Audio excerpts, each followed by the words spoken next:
कैसे हैं आप? मैं ममता कुमारी आज पहली बार हिंदी व्याकरण की एक इम्पोर्टेंट टॉपिक समास पर बात करेंगे।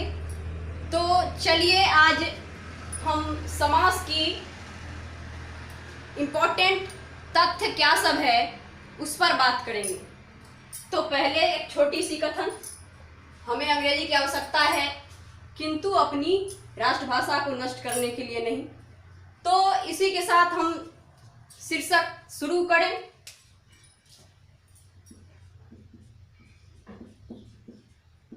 हेडिंग डालिए समास।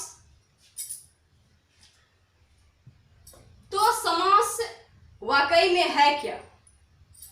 समास का अर्थ है क्या, इनको जानते हैं। समास का अर्थ संक्षिप्तीकरण।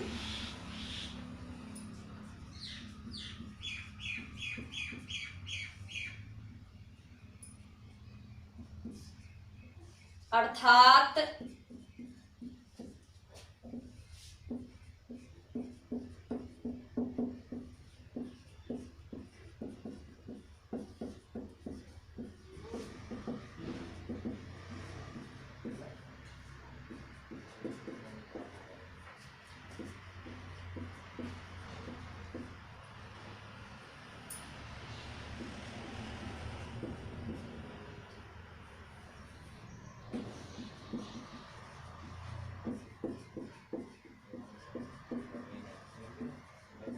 से अधिक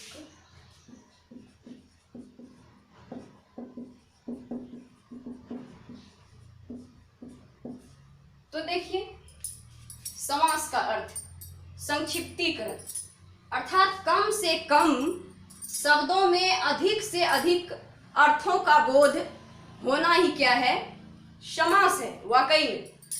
तो चलिए अब हम संक्षिप्तीकरण मतलब संक्षेप कर देना। अब चलते हैं समास की परिभाषा क्या होती है। समास का परिभाषा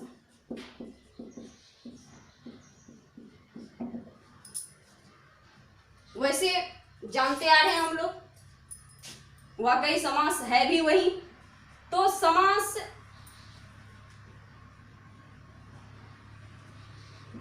दो या से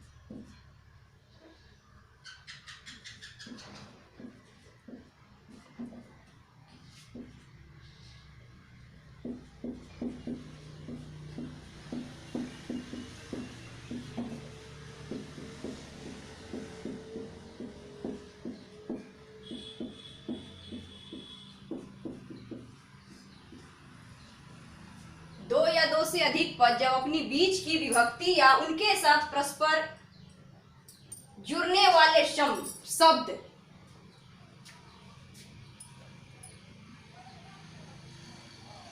को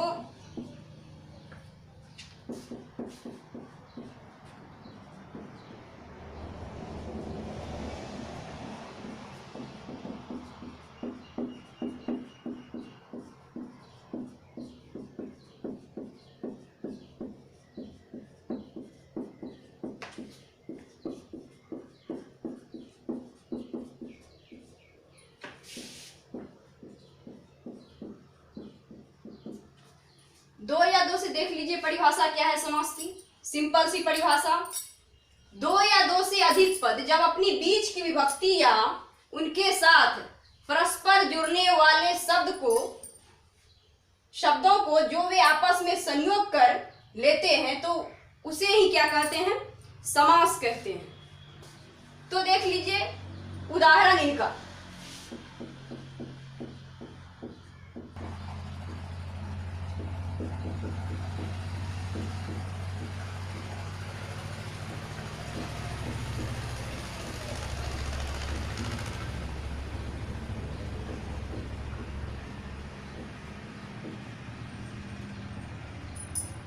देखिए, सेनापति, राजपुत्र, कर्महीन, पदच्युत। तो अब हम इसका क्या कर लेते हैं, पहले विग्रह कर लेते हैं।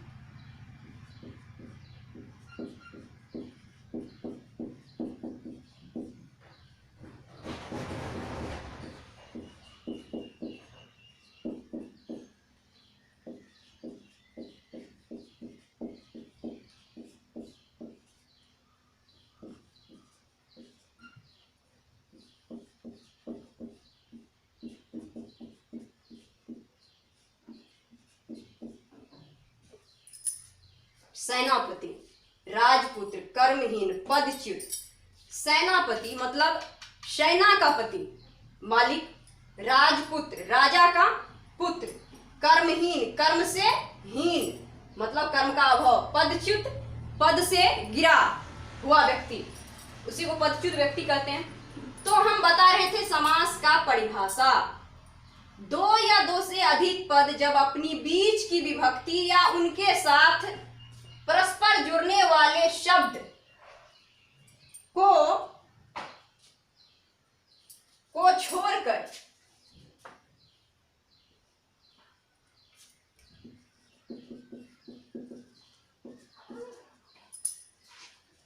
छोड़कर वे आपस में संयोग कर लेते हैं तो उसे ही समास कहते हैं। अब देखिए यहाँ पर जैसे है सेनापति का, जब हम इसका अलग अलग विभक्तियों के साथ इसको प्रयोग किए तो ये बन गया सेना का पति। तो वही तो कह रहा है समास, मतलब कि अनेक शब्दों को संक्षेप कर लिखना और अर्थ भी अनेक शब्दों में जो निहित है वही अर्थ उन क्या कहते हैं समस्त शब्द में भी निहित हो, यही एक संक्षेप करना या समास करना कहलाता है या समास कहलाता है। तो हमने सेनापति के बदले सेना का पति के बदले सेनापति लिखा, राजा का पुत्र के बदले राजा राजपुत्र लिखा।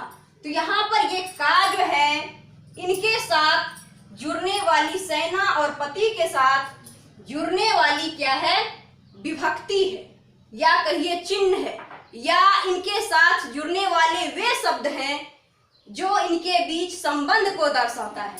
इसी प्रकार से इसमें भी, इसी प्रकार से कर्म से हीन में भी, कर्महीन में भी, पद से गिरा हुआ में भी।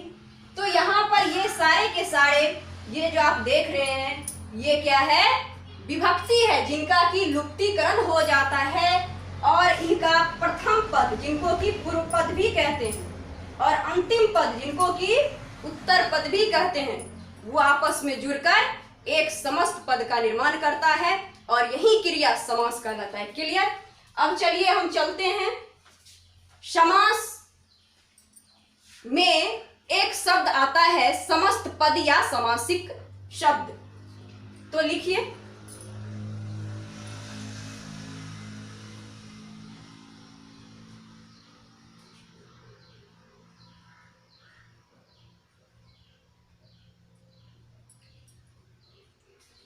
लिख लिए होंगे।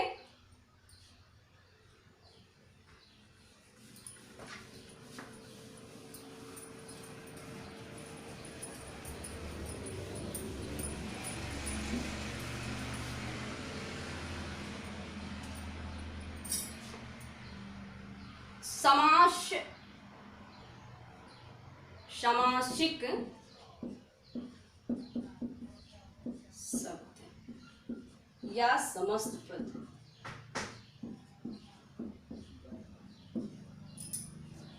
बिल्कुल समास की तरह ही लिखते हैं हम, देखिए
देख लीजिए, सामासिक शब्द या समस्त पद, जब दो या दो से अधिक शब्द अपने विभक्ति या उनके बीच आए संबंधित शब्दों को छोड़कर आपस में जुड़ जाते हैं या मिल जाते हैं, तो इन मिले हुए नए शब्द को ही समस्त पद या समासिक शब्द कहते हैं।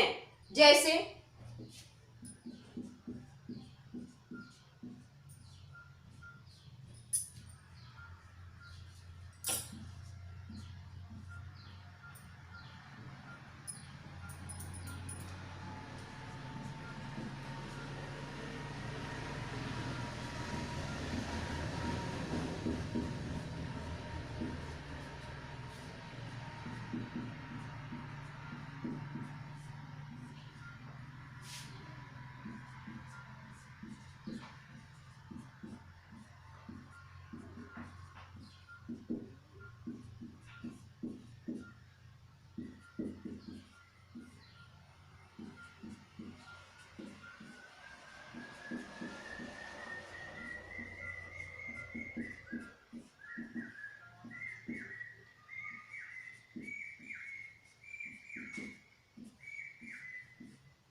अब देखिए, इनका उदाहरण हमने जाना, जैसे सीता का पति सीतापति, राजा का मंत्री राजमंत्री, राधा और कृष्ण राधा कृष्ण, मुरली को बजाने वाला मुरलीधर या रखने वाला। तो ये समस्त पद राजमंत्री कैसे बना? परिभाषा में वो सारी चीजों का क्या है? वर्णन है। बिल्कुल वैसे जैसे हमने यहां देखा, राजा का मंत्री, ये क्या है? विभक्ति है, या कहिए ये क्या है?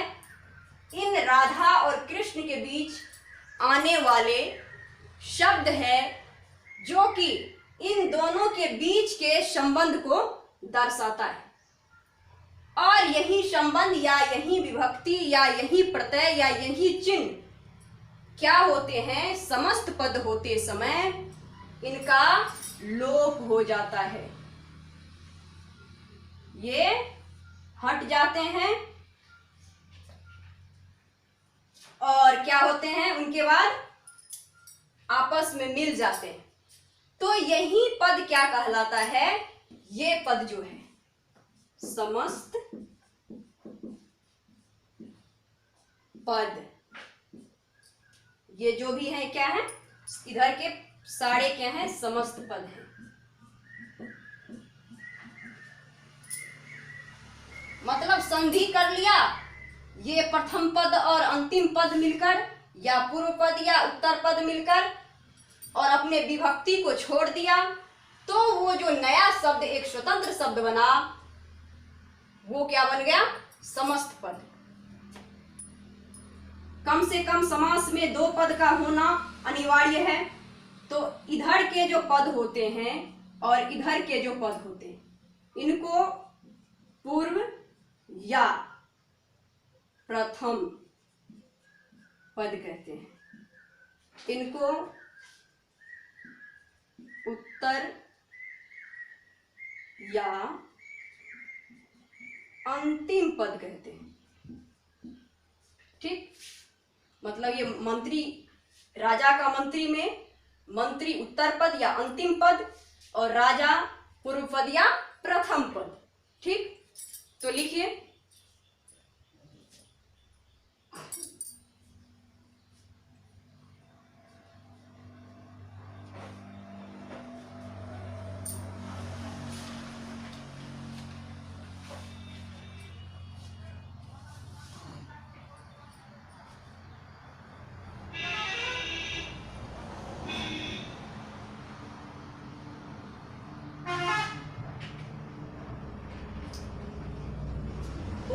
लिए होंगे। अब चलिए हम चलते हैं समास विग्रह पर या समासिक विग्रह पर।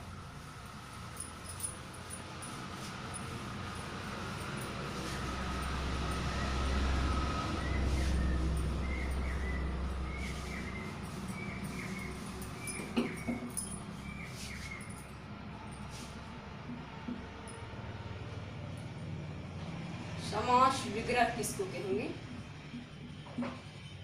बिल्कुल सिंपल सी ये भी है। जब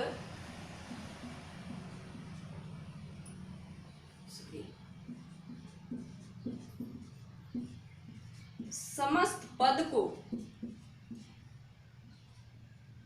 अलग अलग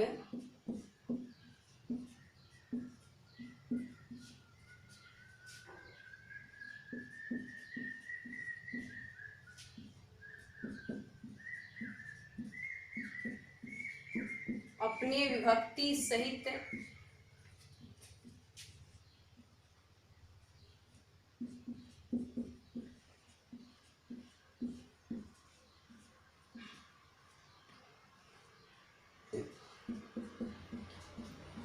की क्रिया समास विग्रह कहलाता है।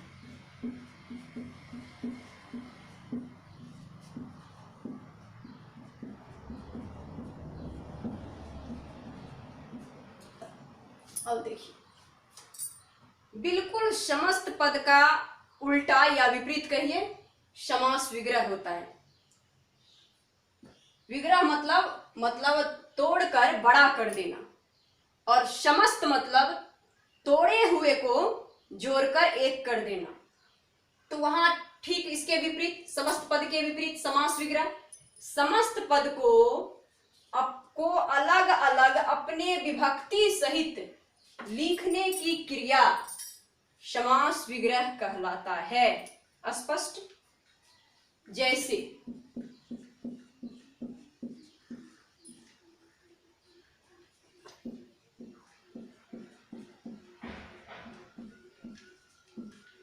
रसोई घर,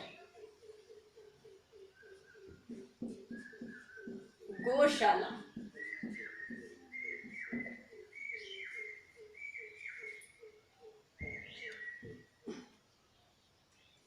प्रतिदिन, व्यर्थ,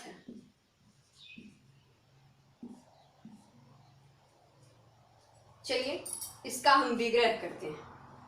अब समस्त पद में क्या किए थे? इसके ठीक विपरीत किए थे। तो चलिए करते हैं इसका विग्रह।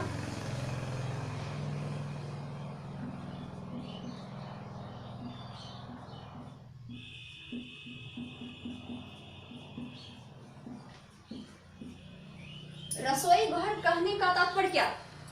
जिस घर में रसोई बनाई जाती हो, अर्थात रसोई के लिए घर, रसोई घर।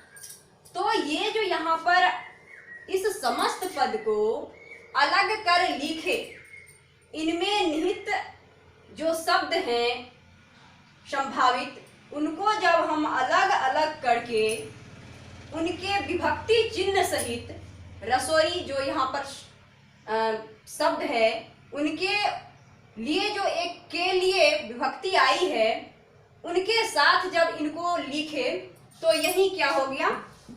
समास विग्रह। समास विग्रह। इसी प्रकार से गौशाला, गो के लिए, शाला मतलब घर, ये भी क्या हो गया? समास विग्रह गौशाला का। प्रतिदिन, तो ये इस प्रकार से अभी हम बात करेंगे बाद में। ये अभी भाव समास है, तो यहाँ पर इनके प्रथम पद ही प्रधान होते हैं, अव्यय होते हैं जो, और उन्हीं के अर्थ के अनुसार इनका विग्रह भी करते हैं। तो यहाँ पर हमको करना होगा दीन दिन, नहीं प्रतिदिन या प्रत्येक दिन, तो दीन दिन को प्रतिदिन कहें। व्यर्थ, ये भी वही है, अब ये भी भाव समास।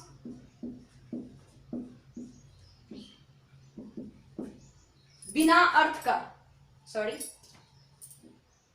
बिना अर्थ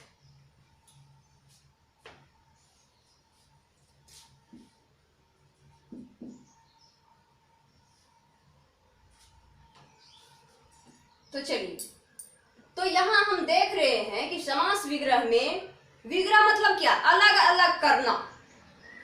तो अलग अलग हमने कर दिया, उनके विभक्ति के साथ, दीन दिन या प्रति अर्थ के अनुसार। यहाँ पर दीन दिन हो गया है व्यर्थ, मतलब जिनका कोई अर्थ नहीं हो, ठीक, जिनका कोई एक भाव नहीं हो, उसी को व्यर्थ कहते हैं। तो उसके पहले हमें बिना शब्द का प्रयोग करना होगा, तब इनका विग्रह क्या होगा, स्पष्ट होगा।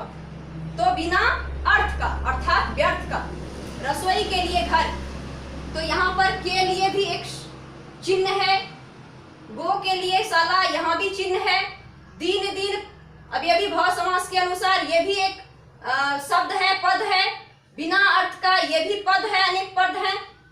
तो ये पदों में विभक्त कर देना ही समस्त विग्रह है, समास विग्रह है। लिखिए,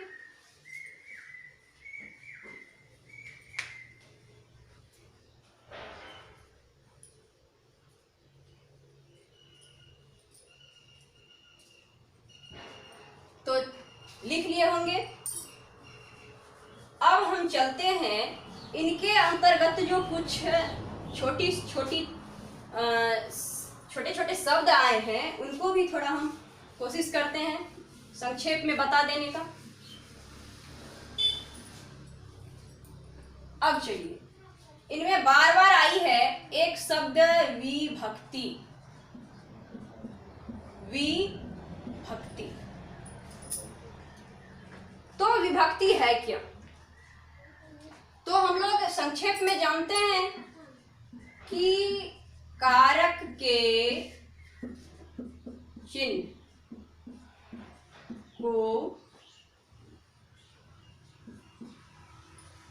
को विभक्ति कहते हैं।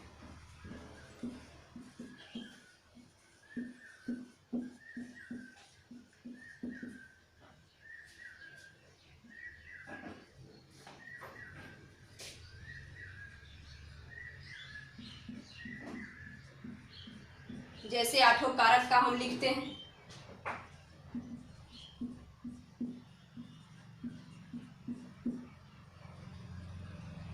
ऊपर में डाल दीजिए कारक, और विभक्ति है क्या उसको हम थोड़ा दर्शा देते हैं, जिससे कि परेशानी ना हो समास को समझने में। इस हेतु वैसे कोई जरूरी नहीं थी, फिर भी हमने सोचा कि जो फर्स्ट बार देखते होंगे तो उनके लिए जरूरी है।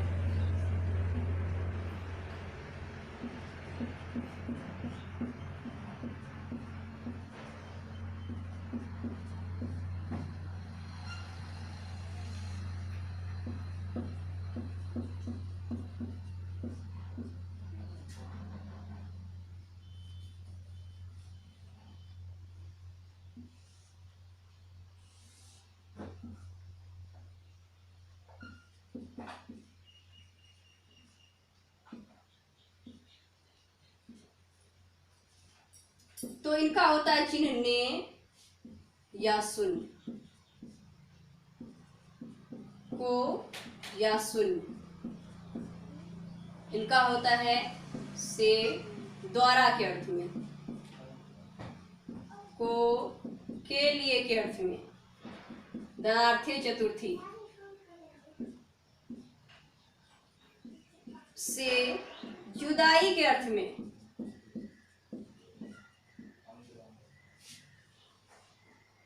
इसके बाद आता है संबंध।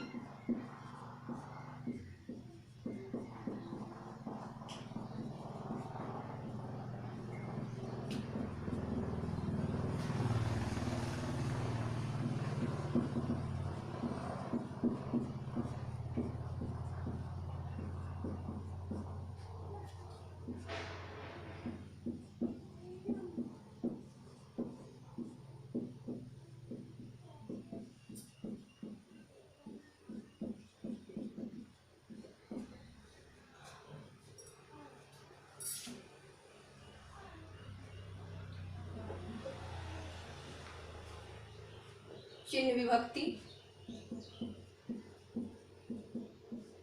या विभक्ति चिन्ह, तो इनको लिखिए। चूंकि ये ने को से खास करके को से को के लिए से में पर ये का के की, इनका जरूरी समास विग्रह करने में उनके उन दो शब्दों के बीच आने वाले भ या उपस्थित अर्थ को निर्दिष्ट करने के लिए, व्यक्त करने के लिए इन विभक्ति चिन्हों का प्रयोग वहां पे होता है। तो यही होता है उनका चिन्ह समास के अंतर्गत जो हम समास विग्रह करते हैं, इसीलिए ये लिखा दिए।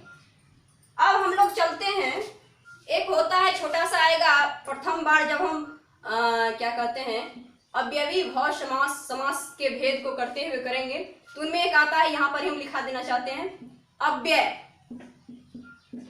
नोट कर लीजिएगा इसको भी।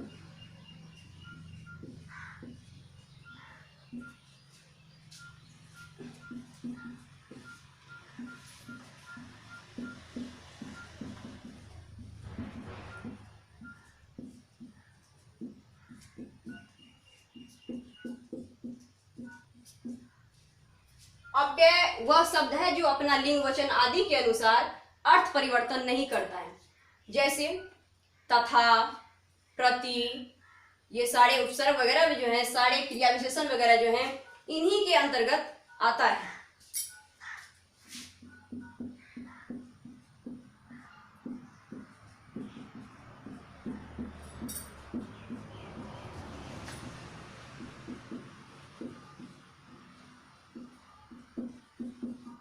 इत्यादि, इसको भी नोट कर लीजिए।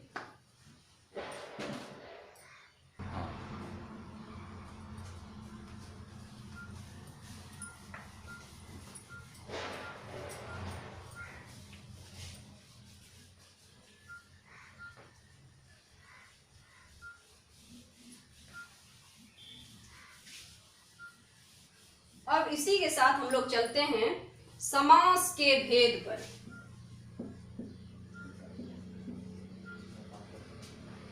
समास के 6 भेद हैं।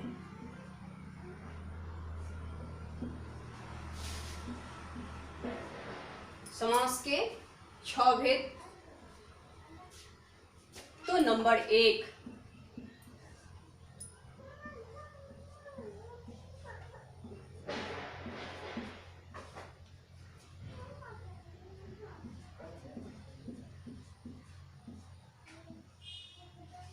नंबर 2 तत्पुरुष,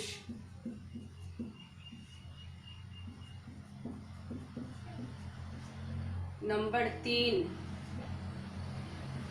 कर्मधारय,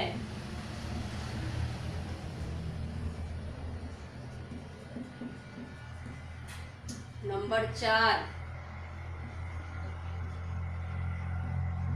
द्वंद्व,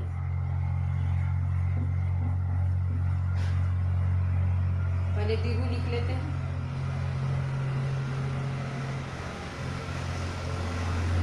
द्वंद्व,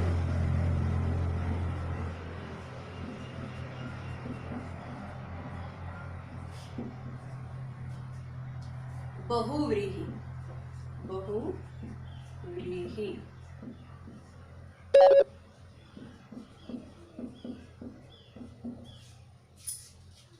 अब चलिए यहां पर हम 6 भेद कर लिए मुख्यतः। अव्ययी भाव समास, तत्पुरुष समास, कर्मधारय समास, द्विगु समास, द्वंद्व समास और बहुव्रीहि समास। इनके हम कुछ आसान पद को याद रखने के ख्याल से हम इस कोष्टक में लिखते हैं। अव्ययी भाव समास, प्रथम या जिसको पूर्व कहते हैं,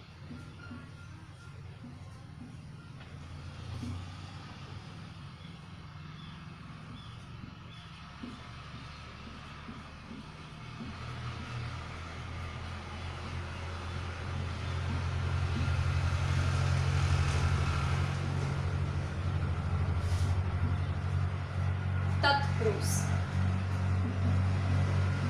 उत्तर, जिसको कि अंतिम भी कहते हैं, अंतिम पद प्रधान।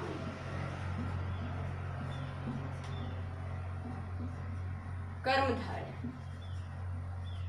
प्रथम पद विशेष तथा उत्तर, जिसको अंतिम पद कहते हैं, उत्तर पद विशेषण।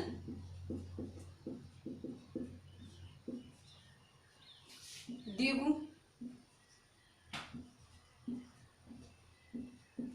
प्रथम पद संख्यावाचक प्रधान।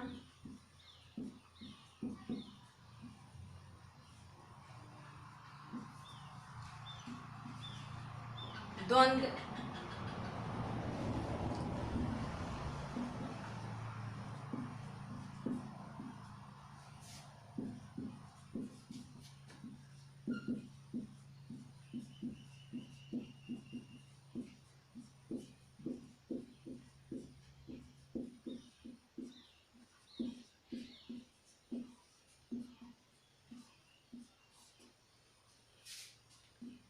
बहुव्रीहि।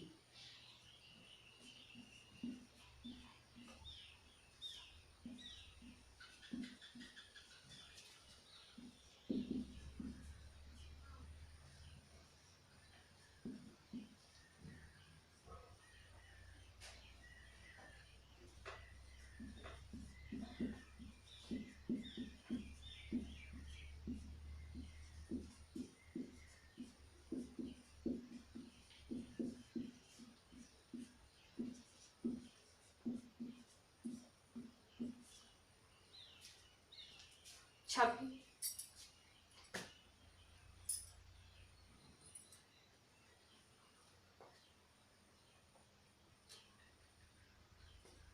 तो आज हम समास के 6 भेद को देखते हुए उनके अंतर्गत मुख्य तथ्य जो याद करने योग्य है। अवयवी समास में प्रथम पद जो होगा, इनका कम से कम समास होने के लिए 2 पदों की आवश्यकता होती है, जिनमें प्रथम पद जो होंगे उनका अवयवी भाव समास का अव्यय होगा। अव्यय में ये उपसर्ग, क्रिया, विशेषण, अव्यय के जितने भी पार्ट्स हैं सारे होगा, और उसी की प्रधानता होगी। मतलब प्रधानता का मतलब, प्रधान का मतलब, उन्हीं के अनुरूप हम जब विग्रह करेंगे तो उन्हीं को ध्यान में रखते हुए, प्रथम पद को ध्यान में रखते हुए ही उनका विग्रह किया जाएगा, इसीलिए उसकी प्रधानता है इसमें। दूसरी बात, इसमें तत्पुरुष समास में देखिए, इनमें उत्तर या अंतिम पद प्रधान होता है। अंतिम या उत्तर पद, जैसे राजपुत्र वगैरह। तो पुत्र के बिना ना तो राज का कोई लेखा जोखा है यहाँ पर, इसीलिए ये इसमें उत्तर पद, पुत्र जो है प्रधान है, उन्हीं के अनुसार इनका विग्रह भी होता है। कर्मधारय समास में भी हम बताएंगे प्रथम पद विशेष तथा उत्तर पद विशेषण कैसे है, इन पर जब चर्चा करेंगे। द्विगु समास, प्रथम पद संख्यावाचक, संख्या से ही शुरू होती है इनका नाम। द्वंद्व समास मतलब दोनों पद क्या होता है इसमें प्रधान होता है। बहुव्रीहि में ना तो पहला पद प्रधान होता है ना अंतिम पद, बल्कि एक तीसरा पद का वहां पर निर्माण होता है और वही विशेष होता है और वही प्रधान होता है। तो चलिए हम लोग थोड़ा बात कर लेते हैं अवयवी भाव समास पर। ठीक है, तो आज हम लोग 6 भेद को जान लिए। अब नेक्स्ट डे मिलेंगे अवयवी भाव समास के साथ। तब तक के लिए शुभ विदा, खुश रहें।